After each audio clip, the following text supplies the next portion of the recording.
Party जो सबसे बड़ी पार्टी है चुनाव में, उनको अमूमन लोग यही सोचते हैं कि जो सबसे बड़ी पार्टी चुनाव में बनकर के आई है और उनको अगर अपेक्षित नंबर नहीं है, तब भी गवर्नर उन्हें बुलाते हैं और उनको ओथ दिलाते हैं और कहते हैं कि जाइए आप मुख्यमंत्री बन जाइए। हमेशा ऐसा होता नहीं है। हालांकि पूरा लेफ्ट इकोसिस्टम अभी ये कहानी नया गढ़ना शुरू कर दिया है कि गवर्नर बदमाशी कर रहे हैं, गवर्नर को बुला लेना चाहिए, अनकॉन्स्टिट्यूशनल बात कर रहे हैं, सरकारिया कमीशन की रिपोर्ट को ले रहे हैं, एसआर मुंबई केस का हवाला दे रहे हैं। अब एसआर मुंबई केस के हवाले को खारिज करते हुए गवर्नर ने कहा था कि वो मामला था जब नई सरकार गठन नहीं हो रही हो, मतलब इलेक्ट होकर के कोई सरकार नहीं आ रही। वो मामला था उस मामले में कि अगर कोई सरकार चल रही है, उसको किसी ने टॉपल डाउन किया है, नीचे गिरा दिया है और फिर कोई नया कोएलिशन इमर्ज कर रहा है, वो सरकार बनाना चाहता है, तो उस मामले में on the floor of the house उसका टेस्ट होगा। ये मुंबई का डिसीजन है और यही दलील तमिलनाडु के गवर्नर दे रहे हैं। वो कह रहे हैं कि चूंकि इलेक्ट होकर के पार्टियां आई हैं, उसमें से किसी को बहुमत नहीं मिला है, तो हम कैसे किसी को आमंत्रित कर दें? लार्जेस्ट पार्टी होने के नाते हम आपको बुला रहे हैं। मुंबई का जो डिसीजन है कि कोई सरकार ऑलरेडी चल रही होती है और वो टॉपल डाउन हो गई है और कोई नया कॉम्बिनेशन, नया अलायंस इमर्ज किया है, उस केस में उनको कहा जाता है कि ठीक है, वो सरकार तो चली रही थी, on the floor of the house जाकर के कर दीजिए। लेकिन अब चूंकि इलेक्शन फ्रेश हो चुका है, फ्रेश इलेक्शन में किसी को बहुमत नहीं मिला है, वो अगर कह रहा है कि हम सरकार बनाएंगे, ऐसी परिस्थिति में उनको हमें नंबर दिखाना पड़ेगा कि हाँ 118 सीट हमारे पास हैं, हमको बहुमत का समर्थन है, इसलिए आप हमें आमंत्रित कर लीजिए। लेकिन सिब्बल साहब नया तरीका ढूंढ रहे हैं। सिब्बल साहब कह रहे हैं कि देखिए किस तरह की बात हो रही है।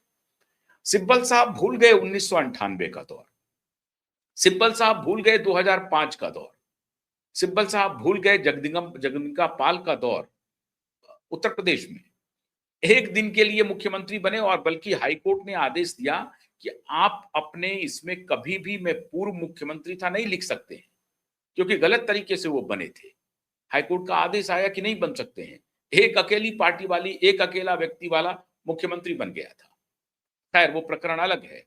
सैयद सिप्ते रजी झारखंड में राज्यपाल थे। चुनाव हुआ 2005 में।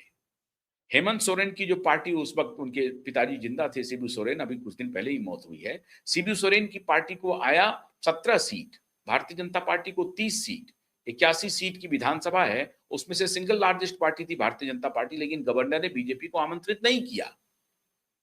उस वक्त इनका लॉजिक नहीं चल रहा था। अभी इनका लॉजिक चल रहा है। क्या हो रहा है देश में?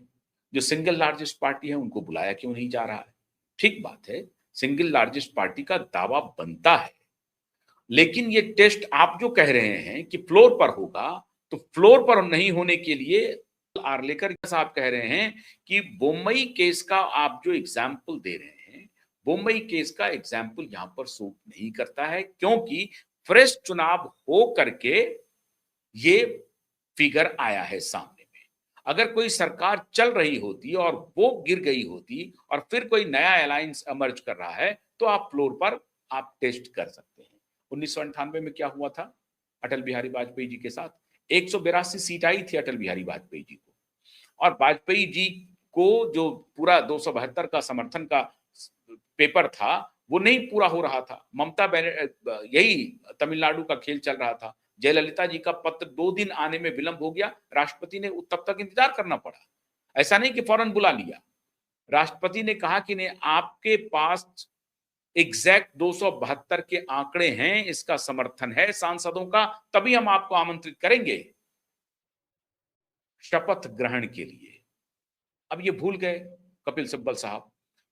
उनको लेकिन याद आ रहा है कि नहीं, अब स्मृति तो लोप हो गई होगी, लोगों की स्मृति से खत्म हो गई होगी बात। 1998 की बात कौन याद रखेगा? तो ये जेएनजी वालों को वो कुछ गुमराह कर रहे हैं कि सिंगल लार्जेस्ट पार्टी का आ रहा है, सरकारिया कमीशन का रिपोर्ट दे रहे हैं, मुंबई केस का हवाला वो चुपके से नहीं दे रहे हैं। मुंबई केस का हवाला राज्यपाल आर्लेकर यही दलील दे रहे हैं और इसी दलील को आगे बढ़ा रहे हैं। तो कपिल सिब्बल उसका हवाला नहीं दे रहे हैं। सिब्बल सरकारी या कमीशन का हवाला देते जा रहे हैं। खैर कोई बात नहीं है, अब अभिषेक मनु सिंघवी भी इसमें कूद पड़े हैं।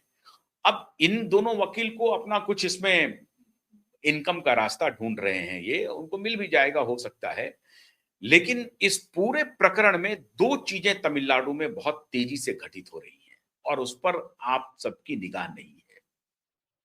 पहली घटना है, स्टालिन के बेटे उदयनिधि स्टालिन कह रहे हैं कि पापा जी, अगर टीवीके की सरकार बन गई, विजय सरकार में आ गए, तो एमजीआर की तरह फिर ये हटेंगे नहीं, लंबे समय के लिए आसीन हो जाएंगे।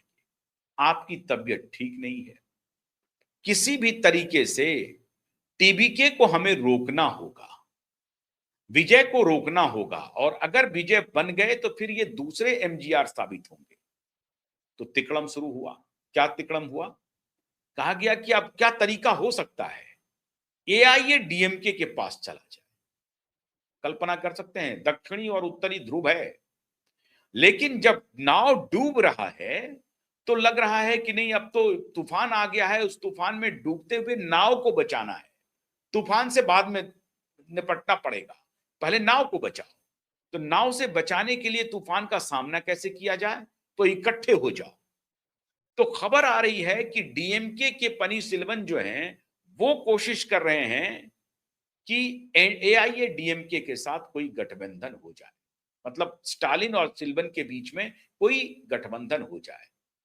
एक तरफ एआईएडीएमके का बड़ा तबका कह रहा है कि टीवीके को समर्थन दे दीजिए, क्योंकि जन समर्थन उनके साथ है, उसकी आंधी आई है। पहली बार चुनाव लड़ा, 107 के आंकड़े तक पहुंच गया, हालांकि वो पूरा आंकड़ा 108 होता है, लेकिन चूंकि विजय 2 जगह से चुनाव लड़े थे तो गिना जाएगा 1।